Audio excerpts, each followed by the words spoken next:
ये कथा आगे बढ़ाते हैं, क्योंकि ये पहला जो संवाद है वो सृष्टि का संवाद है कथा में। कर्दम ऋषि के साथ विवाह हुआ देवहूति का, और कर्दम ने अपनी पत्नी देवहूति से ऐसा कहा कि मेरा संकल्प पूर्णता का संकल्प है, मेरी संतानें पूर्ण होंगी, अधूरी नहीं होंगी, अज्ञानी नहीं होंगी।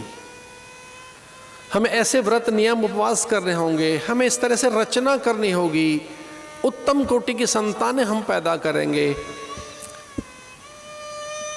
मेरे वीर से विराट ही चेतना पैदा हो, ये मेरा संकल्प है। नारायण को ही मैं प्रकट कर सकूं, नर नहीं, ये मेरा व्रत है।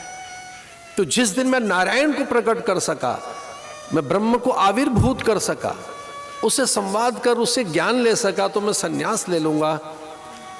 मेरा व्रत सन्यास का है। मैं अपने से ही अपने ज्ञान को प्रकट करना चाहता हूं पुत्र के द्वारा, और जैसे ही मेरे ज्ञान की सिद्धि, मेरे ज्ञान का सिद्ध पुरुष प्रकट हुआ, तो मैं सन्यास की उच्चतम अवस्था में जाऊंगा।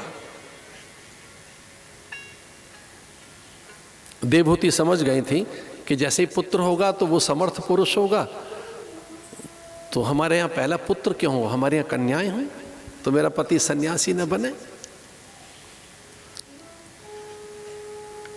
गर्भाधान काल में वो माँ का ध्यान करते थे, और ये पहला संस्कार है, भागवत ऐसा सिखाती है।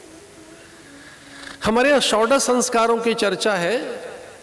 वेद में कभी किसी काल में तो 44 संस्कार थे, लेकिन वेद विहित अब 16 संस्कार है। उनमें पहला संस्कार गर्भाधान, दूसरा पुंसवन, तीसरा सीमंतोनयन, जातकर्म, निष्कर्मण, नामकरण, अन्नप्राशन, मुंडन, कर्णछेदन, अक्षरारंभ, यज्ञोपवीत, समावर्तन, दीक्षा संस्कार, वाक्दान, विवाह संस्कार, वानप्रस्थ, और एक और संस्कार है बड़ा उत्तम कोटि का, सन्यास का संस्कार। ये महापुरुष सन्यासी। अंत्येष्टि से पहले एक और संस्कार बताया, कौन सा? सन्यास का। लेकिन अंतिम संस्कार हमारी अंत्येष्टि। अंत्येष्टि भी एक संस्कार है। अंतिम इष्टि जो अग्नि से होता है, जल से होता है, भूमि से होता है।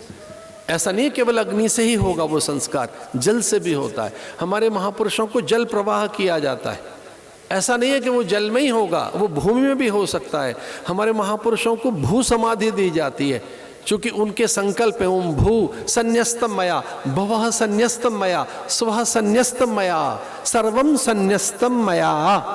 मैं सभी में तो स्थित हूँ, लेकिन प्राय सदगृहस्थ को हमारे यहाँ अग्नि संस्कार दिया जाता है।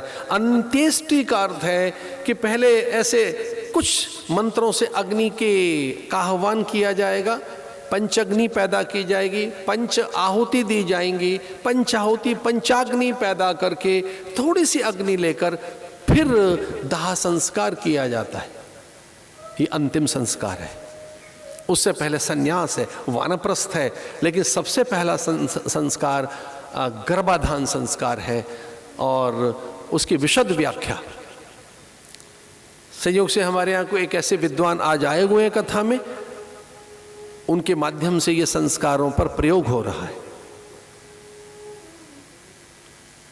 कि पुंसवन क्या है, वो चौथे 5वें महीने में होता है, सीमंतोनयन 7वें महीने में होता है, और गर्भाधान संस्कार का अर्थ है कि कौन सा नक्षत्र लिया जाए। यद्यपि है बड़ा कठिन काल ये, लेकिन सुधीजन, विवेकी जन, सभ्य, शिष्ट, संस्कारवान, विवेकी पुरुष और संत सत्पुरुषों के सानिध्य में जो अत्यंत शिक्षित और संस्कारित हुए हैं, ऐसे कुछ लोग ये संस्कार कर भी रहे हैं। प्रतिपदा उचित तिथि नहीं है, अमावस्या भी ठीक तिथि नहीं है, भद्रा, ग्रहण काल और संधि काल, रिक्ता तिथि, इन तिथियों का प्रयोग वर्जित है।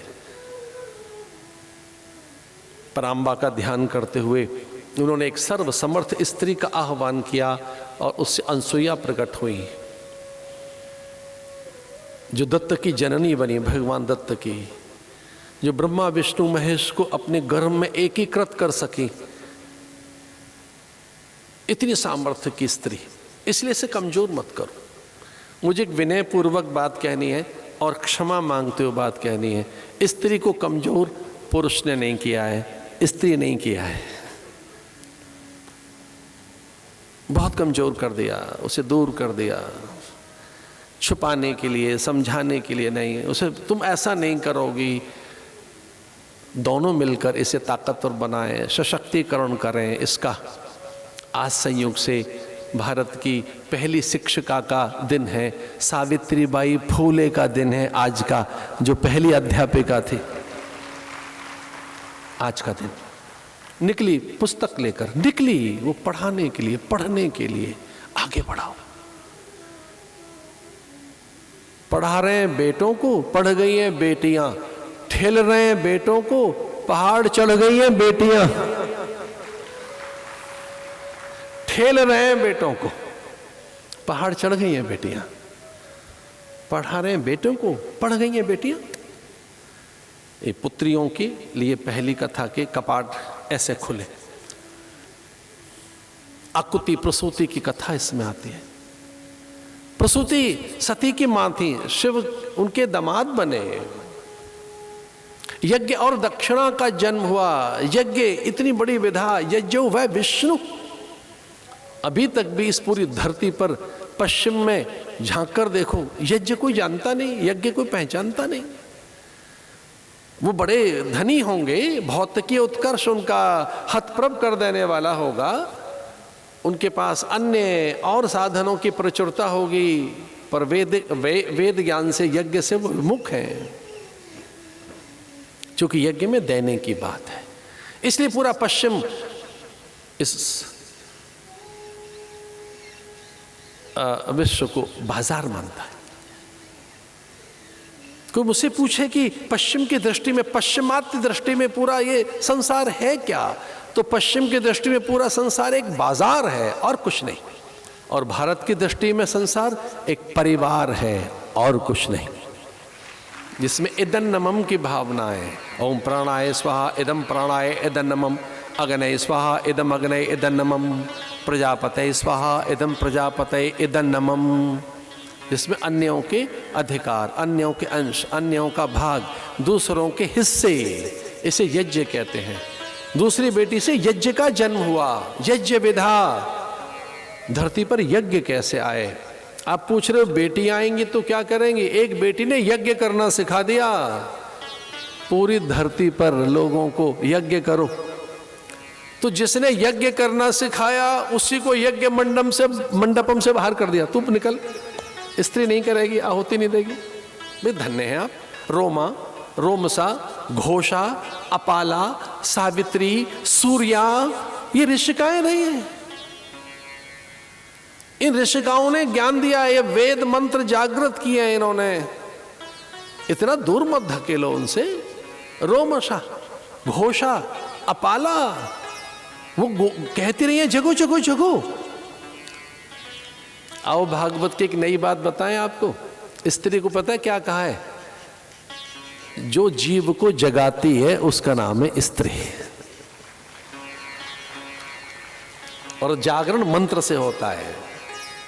जागरण जो बताती है भाई तुम्हारा ये पिता है, तो ज्ञान कौन कराएगी? कुल गोत्र वंश परंपरा का पिता का भी बोध कौन कराएगी? कौन बताएगी तुम्हारे पिता है? सगे संबंधी है, रंग रूप है, वर्ण आकृति है।